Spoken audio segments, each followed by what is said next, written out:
Phyllis, if you don't mind, stand up and give the same presentation you gave this morning to the public here. Thank you, Mayor. I'd just like to go over a few items that are in the budget, just to give you a very brief outline of what is in the budget. This year's proposed general fund budget equals $14,489,000. The current year budget for the general fund is $13,810,000. The difference, or the growth in our budget, is $578,000. We'll see later on where that growth is coming from. The city's tax rate is 62.4 cents per $100 of valuation, and we are proposing that the tax rate remain the same the coming year. This budget is based on taxable property value of $1,110,263,000. Our current budget is based on property value of $1,068,000,000. So you can see that we've had growth of over $30 million in the past year. Our solid waste user fee will remain $188.59, the same that it is this year for both residential and commercial customers. And we do have some proposed fees that you went over earlier in Parks and Rec, Library, and planning. In revenues, the new year has a couple of things different than the current year. There's $1.3 million in lease payments for the Roanoke Theater that's included in this budget that is not included in the current year budget. So that means that taxpayers will fund $1.3 million less in payments on the theater this coming year. The revenues for estimated building permits are proposed to be down about 57% as compared to this year, and that's just due to the economic conditions throughout the nation. We also are expecting an 11% reduction in our estimated power bill revenue, and that's made up of two different causes. One of those is that there was a freeze put on the amount of tax that can be charged on fuel when you purchase it, and just the overall increase in fuel prices has led to people buying less fuel. So it was a double whammy to us as far as our power bill is concerned.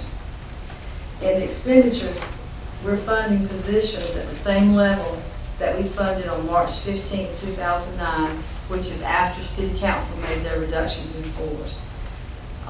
And the only exception to that is part-time hours for Kirkwood Adams Community Center, City Council, and a fireman that you asked us to add. This budget includes no cost of living or merit increase for any employee. It does include a 10.7% increase in our health insurance premiums, which we understand from talking with other people that is a very fair and reasonable increase. Our 2009 property taxes are being billed and collected by Halifax County, and that's going to save the citizens quite a bit of money. In order to do that, though, we're going to have to make a couple of changes, and those changes are that our discount period will have to be 2%. You'll have to conform to the counties, which is 2% for July and August both. And we're going to have to also conform as far as how we charge on the second can. That will have to be the same price as the first can. Those two exceptions will have to be made in order for the county to bill and collect our property taxes. And we expect that we'll have a tremendous savings of over $200,000. And that's made up of the cost that will not have to incur because of having less people in the revenue tax department, and the way the sales tax allocation comes back. It's based on your property tax and who collects it and who's collecting for whom, so we expect to see an increase in that also. This budget sets aside $400,000 as a reserve for our tax incremental financing debt. And the payments that we're receiving in this current year, we're also setting those aside. So if this 400 is set aside at the end of June 2010, the city should have set aside in excess of $900,000 toward that annual payment that we have to make. And that's just set aside in case there's an emergency or something happens and the city has to step in and take over those payments again. There will be some money to help defer that cost. We're also budgeting to put an additional $312,000 back into the fund balance. And just to make sure that everybody understands, when we make that allocation, we don't necessarily know that money is going to go there until June 30th, 2010. That's based on if all our revenues come in as we projected, and we don't, and our expenditures are exactly as we project. That's the difference in the revenues and expenditures. So that money will go back into fund balance. So if our revenues are higher and our expenditures are lower, that amount will be more. If it's the reverse, revenues are less and our expenditures are more than we think they're going to be, then that amount will be less. It's really difficult to know exactly, but we feel like we can start putting some money back. This budget, as George said earlier, does have $45,000 for demolition of dilapidated homes. It funds a contract employee for the police department that serves as an evidence clerk. This position was paid for through police funds, police road funds this year, but it could only be done for 1 year. It funds that one additional fireman. Thank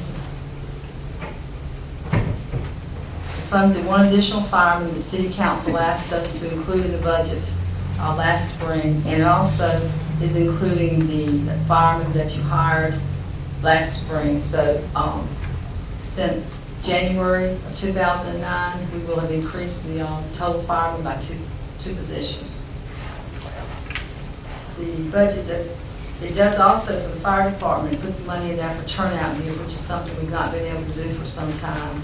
So we're hoping to be able to start replacing some of that outdated turnout gear. The budget does not fund the part-time employees for public works. It does not provide funding for mosquito spraying at this time, and I think you're going to change that tonight, Mayor. It does fund $10,000 for street maintenance and $10,000 for storm drainage improvements. Within those limited power bill funds that we're going to be getting, part of that will be used for street maintenance. We're going to set aside $45,000 for actual street maintenance and $10,000 for resurfacing.